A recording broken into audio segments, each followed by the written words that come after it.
country, I would like to say a few words to my fellow Americans and to our friends around the world about the events of recent days. Now, I grew up in Austria. I'm very aware of Kristallnacht, or the Night of Broken Glass. It was a night of rampage against the Jews carried out in 1938 by the Nazi equivalent of the Proud Boys.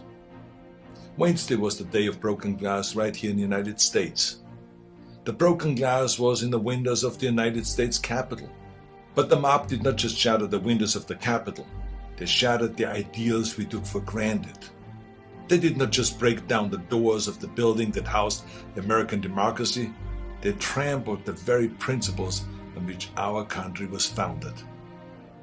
Now, I grew up in the ruins of a country that suffered the loss of its democracy. I was born in 1947, 2 years after the Second World War. Growing up, I was surrounded by broken men drinking away their guilt over their participation in the most evil regime in history. Not all of them were rabid anti-Semites or Nazis. Many just went along, step by step, down the road. They were the people next door. Now, I've never shared this so publicly because it is a painful memory. But my father would come home drunk once or twice a week, and he would scream and hit us and scare my mother. I did not hold him totally responsible because our neighbor was doing the same thing to his family, and so was the next neighbor over. I heard it with my own ears and saw it with my own eyes. They were in physical pain from the shrapnel in their bodies and in emotional pain from what they saw or did. It all started with lies and lies and lies and intolerance. So being from Europe, I've seen firsthand how things can spin out of control. I know there is a fear in this country and all over the world that something like this could happen right here. Now, I do not believe it is, but I do believe that we must be aware of the dire consequences of selfishness and cynicism. President Trump sought to overturn the results of an election, and of a fair election. He sought a coup by misleading people with lies. My father and our neighbors were misled also with lies, and I know where such lies lead. President Trump is a failed leader. He will go down in history as the worst president ever.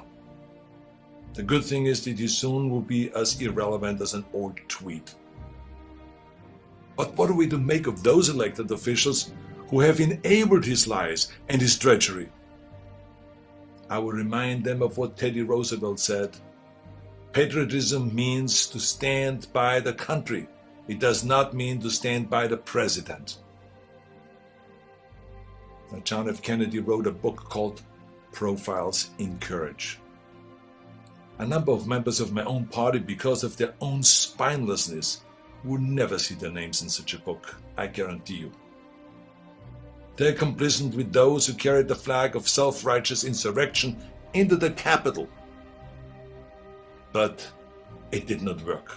Our democracy held firm.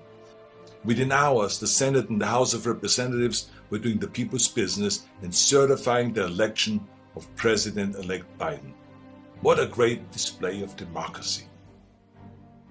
Now, I grew up Catholic. I went to church, to Catholic school. I learned the Bible and my catechism and all of this. And from those days, I remember a phrase that is relevant today: a servant's heart. It means serving something larger than yourself. See, what we need right now from our elected representatives is a public servant's heart. We need public servants that serve something larger than their own power or their own party. We need public servants who will serve higher ideals, the ideals in which this country was founded, the ideals that other countries look up to. Now, over the past few days, friends from all over the world have been calling me distraught and worried about us as a nation. One woman was in tears about America, wonderful tears of idealism about what America should be. Those tears should remind us of what America means to the world. Now, I've told everyone who has called that as heartbreaking as all of this is, America will come back from these dark days and shine our lights once again. Now you see this sword? This is the Conan sword. Now here's the thing about swords. The more you temper a sword, the stronger it becomes. The more you pound it with a hammer and then heat it in the fire and then thrust it into the cold water and then pound it again and plunge it into the fire and into the water, the more often you do that, the stronger it becomes. I'm not telling you all this because I wanted to become an expert sword maker, but our democracy is like the steel of this sword. The more it is tempered, the stronger it becomes.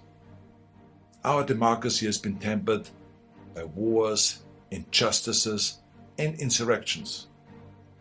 I believe, as shaken as we are by the events of recent days, we will come out stronger because we now understand what can be lost. We need reforms, of course, so that this never ever happens again. We need to hold accountable the people that brought us to this unforgivable point. And we need to look past ourselves, our parties and disagreements, and put our democracy first. And we need to heal together from the drama of what has just happened. We need to heal not as Republicans or as Democrats, but as Americans.